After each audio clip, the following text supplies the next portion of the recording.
Hi everyone, welcome to SheaMoisture, a high volume crisis. My name is Haley Pottle, and today I'll be talking a little bit about crisis communication and crisis management. I really hope that through this webcast you can gain some insight and information into crisis communications and how organizations can best manage these crises and be able to be proactive throughout this process. So first, talking a little bit about crisis communications and crisis management. The key really is to refine your key messages for your organization for maximum impact and how to best organize and distribute those messages to ensure they will be reported and reach your target audiences appropriately. So, in talking about a few truths regarding crisis communications and a few things to keep in mind, first is the inevitability of crises. Crises will inevitably happen to many organizations, and it's essential to plan for them before they occur, as opposed to just having to respond to them as they happen. Second is that honest and true, transparent communication has proven to be the key effective response and proactivity to make throughout a crisis, as dishonesty can undermine and only backfire throughout a crisis. Finally, is that an organization's culture can be the determining factor as to whether a crisis communications plan will be effective or not. Looking at the organization's values and mission is really essential in seeing how the organization works internally and externally. So, in talking a little bit about the example at hand with SheaMoisture, this organization celebrates natural hair and fights against hair hate and has been promoting their hashtag Everyone Gets Love campaign. Most recently, they released a 60-second video snippet featuring women talking about how SheaMoisture has helped them and delivered them from hair hate.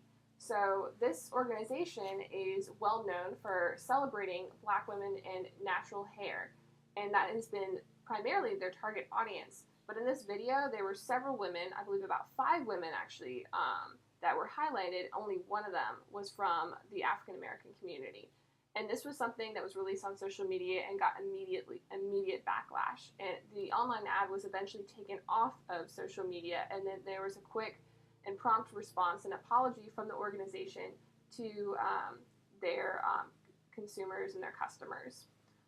And so something to kind of keep in mind in looking at some recent statistics from the ODM Group for Strategic Communications and Advertising, Public Relations, and Digital is that 59% of business decision makers have experienced a crisis in their current or previous company. So something that really is helpful to keep in mind when looking at SheaMoisture is that many of these decision makers have experienced crises in the past, so being able to look back at past experiences and be able to learn from them is going to be very crucial. In addition, 79% of business decision makers believe they're only about 12 months from a potential crisis. So as we have seen recently with American and United Airlines, there's been a lot of crises happening recently. And so this is a really important time for a lot of public relations and communication specialists to really be able to note their weaknesses or their potential crises as an organization. In addition, only 54% of companies have developed a crisis plan that is put in place.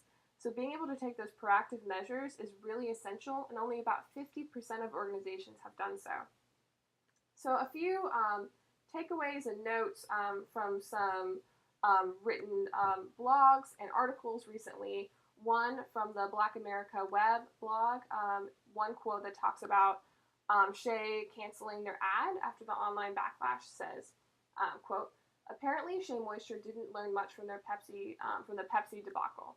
The company is pulling an ad after an online backlash over it, which seems to exclude the Black women that helped it become relevant." In addition, a quote from Erica Harwood from Vanity Fair describes the situation a little bit in a different light, kind of wanting to highlight the fact that they did apologize quickly and were honest with their audiences. This is, quote, "While SheaMoisture's apology doesn't sit well with everyone, there are a few things it could pass on to other corporations, such as actually acknowledging that you made a mistake, not blaming your customers, and avoiding doubling down on whatever it is that you did to provoke outrage.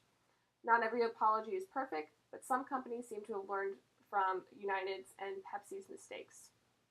So in kind of wrapping this up and seeing, there are obviously some things that SheaMoisture could have done better, but something that they did do well, which is a key crisis takeaway, is timely and an honest apology. That is the first takeaway.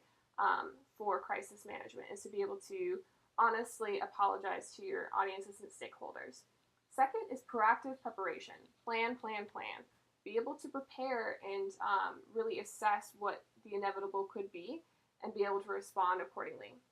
Finally, is this whole crisis really has evolved and is becoming resolved via social media. And so that takeaway is that social media can make crises more challenging, but they can also help in the recovery process. So definitely do not undermine the power of social media. Thank you so much for listening and for watching. I encourage you to check out updates from PR News. Check them out on Twitter, Facebook, Instagram at PR News for up-to-date relevant information on everything having to do with public relations and communications. And make sure to follow and subscribe on YouTube. Thanks. Bye.